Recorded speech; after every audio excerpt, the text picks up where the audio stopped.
नमस्कार, आपका हमारे न्यूज चैनल UK24 न्यूज में स्वागत है। कर्णप्रयाग ग्वालदम मार्ग पर कार के ऊपर गिरी चट्टान, दंपत्ति की दर्दनाक मौत। कर्णप्रयाग ग्वालदम मोटर मार्ग पर बकोली से कुछ दूरी पर शिव मंदिर के पास एक चलती कार के ऊपर एक चट्टान गिर गई, जिसके कारण दंपत्ति की कार के अंदर दबने से मौके पर ही दर्दनाक मौत हो गई। वहीं सूचना पाकर मौके पर पहुंची पुलिस ने तुरंत JCB को बुलवाया और स्थानीय लोगों की मदद से कार के ऊपर गिरी चट्टान को हटाया गया, जिसके बाद कार के अंदर से दंपत्ति के शत विक्षत शवों को बाहर निकाला गया। मसूरी में सड़कों का हाल बदहाल, लोग हो रहे परेशान। मानसून के दस्तक के साथ ही मसूरी में सड़कों के हाल बदहाल है। राष्ट्रीय राजमार्ग पर बड़े बड़े गड्ढे हादसों को दावत दे रहे हैं। स्थानीय लोगों का कहना है कि संबंधित अधिकारियों को इस संबंध में कई बार अवगत कराया गया है, लेकिन अधिकारी सुनने के लिए तैयार नहीं है। देहरादून, लगातार बारिश से नदियों में उफान का खतरा, लोगों को शिफ्ट करने की तैयारी। मानसून आते ही पहाड़ी जनपदों में लगातार बारिश हो रही है, जिस कारण देहरादून के रिस्पना और बिंदाल नदी कभी भी उफान पर आ सकती है। ऐसे में इन नदियों के आसपास लोगों को जिला प्रशासन और नगर निगम द्वारा शिफ्ट करने की तैयारी की जा रही है, ताकि नदी में उफान आने पर लोगों की जान और माल की सुरक्षा हो सके। जयपुर में रावण की गिरफ्तारी पर भड़की भीम आर्मी, रुड़की में कार्यकर्ताओं का प्रदर्शन। जयपुर में चंद्रशेखर आजाद रावण की गिरफ्तारी के विरोध में भीम आर्मी के कार्यकर्ताओं ने रुड़की में प्रदर्शन किया। कार्यकर्ताओं ने जॉइंट मजिस्ट्रेट के आवास के बाहर धरना दिया और राष्ट्रपति को एक ज्ञापन भेजा। कार्यकर्ताओं ने आजाद को तुरंत रिहा न करने पर पूरे देश में उग्र आंदोलन की चेतावनी दी है। 8 अगस्त को आंगनबाड़ी वर्करों को भी सम्मानित करेगी धामी सरकार, रेखा आर्य ने मांगी लिस्ट।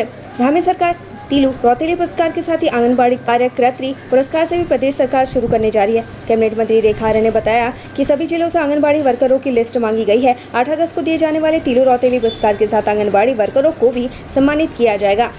हरिद्वार, पुलिस के अत्याचारी शातिर महिला नशा तस्कर, लंबे समय से थी तलाश। नशे के खिलाफ चलाए जा रहे अभियान में आखिरकार ज्वालापुर पुलिस को बड़ी सफलता हाथ लगी है। लंबे समय से क्षेत्र में चरस की तस्करी कर रही शातिर महिला को पुलिस ने गिरफ्तार कर लिया। इस महिला को पुलिस ने उसके घर पर ही दबिश देकर गिरफ्तार किया है, जिसके पास से करीब 100 ग्राम चरस बरामद हुई है।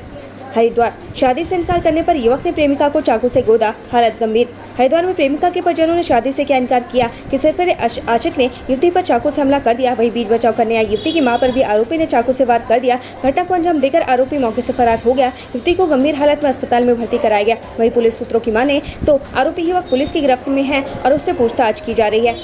केदारनाथ पैदल मार्ग पर कंडी से गिरकर बच्चे की मौत, नेपाली मूल का मजदूर फरार। केदारनाथ पैदल मार्ग पर दर्दनाक हादसा सामने आया है। यहाँ एक मजदूर के कंडी पर सवार एक बच्चा गहरी खाई में जग रहा, जिससे उसकी मौके पर मौत हो गई। इस घटना के बाद बच्चे को ले जा रहे कंडी संचालक फरार है। लापता बुजुर्ग का आम के बाग में मिला शव, जांच में जुटी पुलिस। हरिद्वार में 27 जून से लापता 50 वर्षीय नवाब मलिक का शव आम के बाग में मिला है। सूचना पर मौके पर पहुंची पुलिस ने शव का पंचनामा भरकर पोस्टमार्टम के लिए भेज दिया है। फिलहाल पुलिस मामले की जाँच कर रही है। बकरी की पीठ पर लिखा है अल्लाहू, इतनी लग चुकी है कीमत।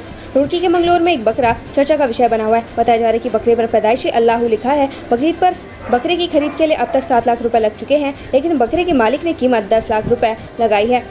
कलयुगी बेटे ने घर में लगाई आग, मां पर किया कुल्हाड़ी से हमला, गिरफ्तार। विकासनगर में एक युवक ने अपने घर को आग के हवाले कर दिया। समझाने की कोशिश कर रही मां पर बेटे ने कुल्हाड़ी से हमला कर दिया। सूचना पर मौके पर पहुंची पुलिस ने आरोपी बेटे को गिरफ्तार कर लिया है और मां की तहरीर पर संबंधित धाराओं में केस दर्ज कर लिया है।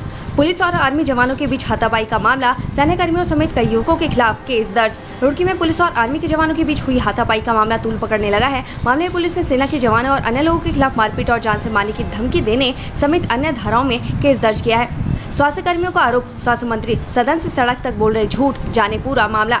31 मार्च को सरकार द्वारा सेवा समाप्त हो चुकी उपनल और PRD स्वास्थ्य कर्मियों ने प्रदेश के स्वास्थ्य मंत्री डॉक्टर धन सिंह रावत पर झूठ बोलने का आरोप लगाया है। स्वास्थ्य कर्मियों का कहना है कि स्वास्थ्य मंत्री 1800 स्वास्थ्य कर्मियों को समायोजित करने की बात कर रहे हैं, लेकिन किसी भी स्वास्थ्य कर्मियों को अभी तक समायोजित की जानकारी नहीं दी गई है। मसूरी पहुंची केंद्रीय पेयजल सचिव क्यारकुली भट्टा गाँव में जल जीवन मिशन योजना की ली जानकारी। केंद्रीय पेयजल सचिव विनी महाजन ने मसूरी के स्मार्ट विलेज क्यारकुली भट्टा में केंद्र सरकार द्वारा संचालित जल जीवन मिशन की विभिन्न योजनाओं की जानकारी ली, साथ ही ग्रामवासियों से संवाद भी किया। विनी महाजन ने कहा कि क्यारकुली भट्टा गांव को स्मार्ट विलेज की संज्ञा दी गई है। रुड़की में सेना के अधिकारियों ने मुन्ना भाई को पकड़ा, भाई की जगह दे रहा था एग्जाम। भाई की जगह परीक्षा देने आए हरियाणा के युवक को रुड़की BEG में सेना के अधिकारियों ने पकड़ा है। सेना के अधिकारियों ने युवक को रुड़की सिविल लाइन कोतवाली को सुपुर्द कर दिया है। मामला रुड़की BEG में ट्रेडमैन भर्ती के लिए लिखित परीक्षा आयोजन के दौरान का है। कोट ब्लॉक के सौड़ गांव में मिला गुलदार का शव, वन विभाग में मचा हड़कंप। गढ़वाल वन प्रभाग के पौड़ी रेंज के तहत कोट ब्लॉक के सौड़ गांव में वन विभाग को गुलदार का शव मिलने से सूचना मिली थी, जिसके बाद वन विभाग की टीम ने मौके पर पहुंचकर गुलदार के शव को कब्जे में ले लिया। वहीं वनाधिकारियों ने गुलदार की मौत का कारण आपसी संघर्ष बताया है। गुलदार की उम्र करीब 3 साल आकी गई है। रामनगर, सीतामढ़ी जोन से वन विभाग को इस साल मिला 1.48 करोड़ का राजस्व। वन विभाग रामनगर के अंतर्गत पड़ने वाले सीतावनी जोन से विभाग को इस बार अच्छी आमदनी हुई है। वन विभाग को इस बार सीतावनी जोन 1,48,00,000 रुपए एवं कॉर्बेट फॉल व बाराती रॉ झरना से 50,84,000 की आमदनी हुई है। डीएफओ चंद्रशेखर जोशी ने बताया कि इस बार सीतावनी जोन से भी पर्यटकों की पसंद में शुमार रहा है। डीजीपी ने नैनीताल एसओजी की टीम को किया सम्मानित। जनसंवाद कार्यक्रम में सुनी समस्याएं। उत्तराखंड डीजी अशोक कुमार ने हल्द्वानी में जनता के साथ जनसंवाद कार्यक्रम किया। इस दौरान लोगों ने जिले में तेजी से बढ़ता नशे के कारोबार, यातायात समस्या और साइबर क्राइम की समस्या रखी। रुड़की में सामूहिक दुष्कर्म के आरोपियों को नहीं मिल रहे वकील।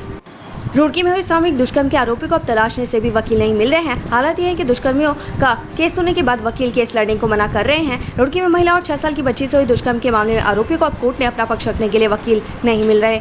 दिल्ली से 2 वकील आरोपियों का केस लड़ने के लिए पहुंचे थे। हालांकि जब उन्होंने आरोपियों का पूरा केस सुना तो उन्होंने आरोपियों का केस लड़ने से इनकार कर दिया। इसके बाद वो दिल्ली लौट गए। बताया जा रहा है कि हरिद्वार, सहारनपुर और अन्य स्थानों के वकीलों के संपर्क में है। यमुनोत्री और गंगोत्री की ऊंची चोटियों पर बर्फबारी तो मौसम की दुश्वारियां भी बढ़ी।